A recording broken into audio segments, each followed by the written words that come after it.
নমস্কাৰ বন্ধুসকল, কি খবৰ আপোনালোকৰ? আশা কৰিছোঁ সকলোৰে খবৰ ভাল।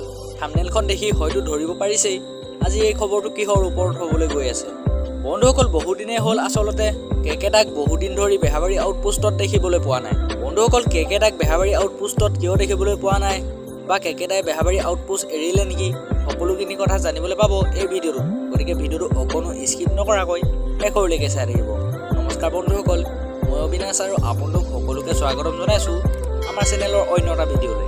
হয় বন্ধুসকল, কেকেটা নহাৰ মূল কাৰণটো হৈছে তেওঁ জুবিনদাৰ এখন নতুন অসমীয়া বোলছবিত অভিনয় কৰিবলৈ গৈছে, যোনখন বোলছবিৰ নাম হৈছে চিকাৰ।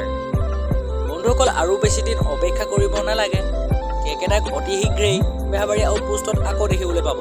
বন্ধুসকল, কেকেটাৰ লগতে বিউটি বাইলুঙক বেহাবাৰী আউটপোষ্টত দেখিবলৈ পোৱা নাই।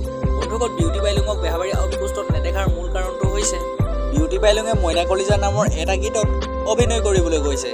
বন্ধুসকল, ইয়াৰ ওপৰত আৰু এটা ভিডিঅ' বনোৱা আছে, ডিছক্ৰিপশ্যনত লিংক দিয়া আছে, চাব পাৰে। বন্ধুসকল, আজিলৈ এইটো ইনফৰমেশ্যন আছিল। কেকেটাৰ অভিনয় চাই ভাল পোৱা সকলে ভিডিঅ'টোত এটা লাইক কৰি চেনেলটো ছাবস্ক্ৰাইব কৰি ল'ব আৰু কাষতে থকা বেল আইকনটো অল প্ৰেছ কৰি ল'ব। তেতিয়া আগন্তুক ভিডিঅ'বোৰ আপোনালোকে সকলোতকৈ আগতীয়াকৈ চাব পাৰিব।